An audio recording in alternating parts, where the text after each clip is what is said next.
ನಮ್ಮ ಜೊತೆ ಶಾಸಕಿ ನಯನ ಮೋಟಮ್ ಅವರು ಇದ್ದಾರೆ. ಮೇಡಮ್, ಈಗಷ್ಟೇ ಕ್ಯಾಬಿನೆಟ್ ಎಕ್ಸ್ಪಾನ್ಷನ್ ಆಗಿದೆ. ಮಹಿಳೆಯರಿಗೂ ಸ್ಥಾನಮಾನ ಸಿಗುತ್ತೆ ಅಂತ ಒಂದು ಗೊತ್ತಿರುತ್ತೆ. ಖಂಡಿತ ಮಹಿಳೆಯರಿಗೆ ಕೊಟ್ಟೇ ಕೊಡ್ತಾರೆ. ನಿನ್ನೆ ಮುಖ್ಯಮಂತ್ರಿಗಳು ಸ್ಟೇಟ್ಮೆಂಟು ಕೂಡ ಮಾಡಿದ್ದಾರೆ. ಏನು ಕೊನೆ ಮಂತ್ರಿ ಸ್ಥಾನ ಇದೆ ಅದನ್ನು ಮಹಿಳೆಯರಿಗೆ ಕೊಟ್ಟು ಭರ್ತಿ ಮಾಡ್ತಾರೆ ಅಂತ. ಮೇಡಮ್, ಈಗ ಕ್ಯಾಬಿನೆಟ್ ಎಕ್ಸ್ಪಾನ್ಷನ್ ಏನೋ ಆಯಿತು, ಬಟ್ ಹಿರಿಯರಲ್ಲಿ ಗೊಂದಲ ಸಾಕಷ್ಟು ಉಂಟಾಗಿದೆ. ನಮಗೂ ಪರಿಗಣಿಸಬೇಕಿತ್ತು ಎಕ್ಸ್ಪೀರಿಯನ್ಸ್ ವೈದು, ಜಾತಿವಾರು ಮತ್ತು ಪ್ರಾದೇಶಿಕವಾರು ಅಂತ. ಅದ್ರ ಬಗ್ಗೆ ನಾನು ಏನು ಹೇಳಕ್ಕೆ ಬರೋದಿಲ್ಲ. ಅದು ಯಾಕಂದರೆ ಅದು ಹೈಕಮಾಂಡ್ ಡಿಸಿಷನ್ನು.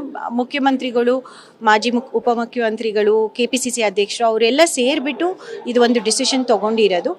ಅವರಿಗೆ ತಿಳಿದಿದೆ ಪಕ್ಷನ ಯಾವ ರೀತಿ ನಡೆಸಬೇಕು, ಸರ್ಕಾರನ ಯಾವ ರೀತಿ ನಡೆಸಬೇಕು ಅಂತ. ಎಲ್ಲರಿಗೂ ಕೇಳೋ ಹಕ್ಕಿದೆ. ಪ್ರಾದೇಶಿಕವಾಗಿ ಆಗಲಿ ಅಥವಾ ಅವರ ಅನುಭವದ ಆಧಾರದ ಮೇಲೆ ಕೇಳೋದ್ರಲ್ಲಿ ಏನು ತಪ್ಪಿಲ್ಲ ಅಂತ ನಾನು ಅನ್ಕೊಡ್ತೀನಿ. ಕೆಲವೊಬ್ರು ಈಗ ಶಾಸಕರು ರಾಜೀನಾಮೆ ಕೊಡೋಕ್ಕೂ ಮುಂದಾಗಿದ್ದಾರೆ. ಅವ್ರಿಗೆ ಏನು ಹೇಳಕ್ಕೆ ಇಷ್ಟಪಡ್ತೀರಿ ನೀವು? ಏನೇ ಇದ್ರೇನು ಪಕ್ಷದ ಚೌಕಟ್ಟು ಒಳಗಡೆನೆ ನಡಿಬೇಕು. ಪಕ್ಷದ ಹೊರಗಡೆ ಏನೇ ಈ ಥರ ಹೇಳಿಕೆಗಳು ಕೊಡೋದು ಸರಿಯಲ್ಲ ಅಂತ ನಾನು ಅನ್ಕೊಳ್ತೀನಿ.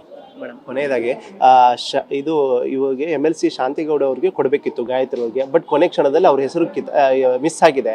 ಬಟ್ ಈಗ ಉಳಿದಿರೋ ಒಂದು ಸ್ಥಾನ, ಈ ಸ್ಥಾನ ಆದರೂ ಮಹಿಳೆಯರಿಗೆ ಕೊಡಬೇಕು ಅಂತ.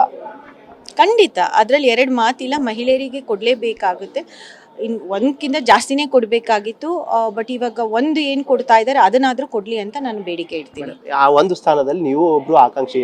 ಬಟ್ ಈಗಾಗಲೇ ಸಾಕಷ್ಟು ಮಹಿಳೆಯರಲ್ಲಿ, ಮಹಿಳಾ ಶಾಸಕರಲ್ಲೇ ಇದಿದೆ. ಒಂದ್ ಕಡೆ ಲಕ್ಷ್ಮೀ ಹೆಬ್ಬಾಳ್ಕರ್, ಒಂದ್ ಕಡೆ ಉಮಾಶ್ರೀ ಅವರು ಇದ್ದಾರೆ, ಮತ್ತು ಸಾಕಷ್ಟು ಜನ ಇದ್ದಾರೆ.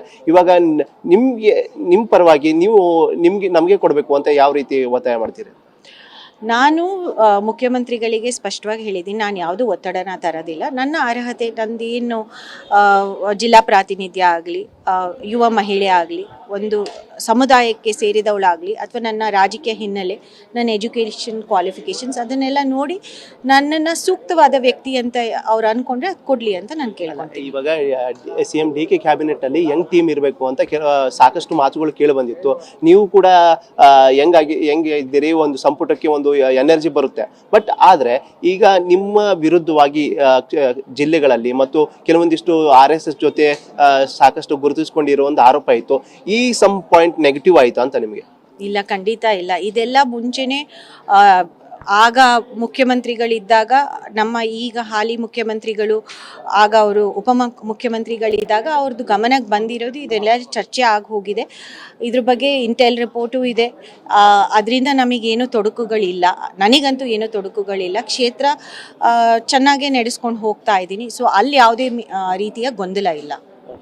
ನೆಕ್ಸ್ಟು 2028 ಎಲೆಕ್ಷನ್ ಇದೆ. ಅದರದ್ದು ಅದು ಒಂದು ಟಾರ್ಗೆಟ್ ಇಟ್ಕೊಂಡು ಕ್ಯಾಬಿನೆಟ್ ಎಕ್ಸ್ಪಾನ್ಷನ್ ಮಾಡಿದ್ದಾರೆ. ಮುಂದೆ ಯಾವ ಥರ ಪ್ಲ್ಯಾನ್ ಇರುತ್ತೆ ಅಂತ?